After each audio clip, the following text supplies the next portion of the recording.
আসসালামু আলাইকুম গাইস, কি অবস্থা সবার? এখন বাজে রাত 12টা আর একটু পরেই আমরা এয়ারপোর্টের উদ্দেশ্যে রওনা দিব, কারণ আমার ফুপ্পি আর ফুপ্পা অস্ট্রেলিয়া যাচ্ছে আমার ফুফাতো বোনের বাসায়।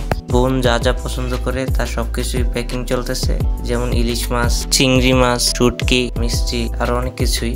ব্যাগ প্যাক করা কমপ্লিট।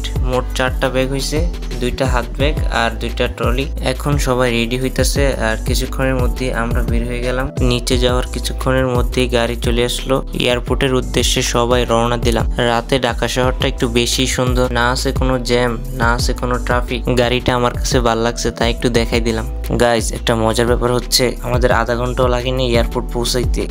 আরেকটা মজার ব্যাপার হচ্ছে আমার চ্যানেলে মাত্র 26টা সাবস্ক্রাইবার। যারা এই ভিডিওটা দেখতেছেন সবাই আমার ইউটিউব চ্যানেলটা সাবস্ক্রাইব করেন এবং লাইক কমেন্ট অবশ্যই করে যাবেন। দেখতে দেখতে আমরা এয়ারপোর্টের 1 নম্বর টার্মিনালের সামনে পৌঁছাই গেছি। এই মোমেন্টে এসে ফুপ্পি ইমোশনাল হয়ে গেছে, কারণ আবার 6 মাস পর সবার সাথে দেখা হবে। ফুপ্পি আর ফুপ্পা সবার কাছ থেকে বিদায় নিয়ে 1 নম্বর টার্মিনাল দিয়ে ভিতরে প্রবেশ করে। সবাই দোয়া করবেন যাতে ফুপ্পি আর ফুপ্পা সহি সালামতে অস্ট্রেলিয়া যেয়ে পৌঁছাইতে পারে। তো গাইজ, এখনো আমার ইউটিউব চ্যানেল যারা সাবস্ক্রাইব করে নাই প্লিজ সাবস্ক্রাইব করে দিবেন এবং ভিডিওটা ভালো লাগলে একটি লাইক করে দিবেন। আল্লাহ হাফেজ।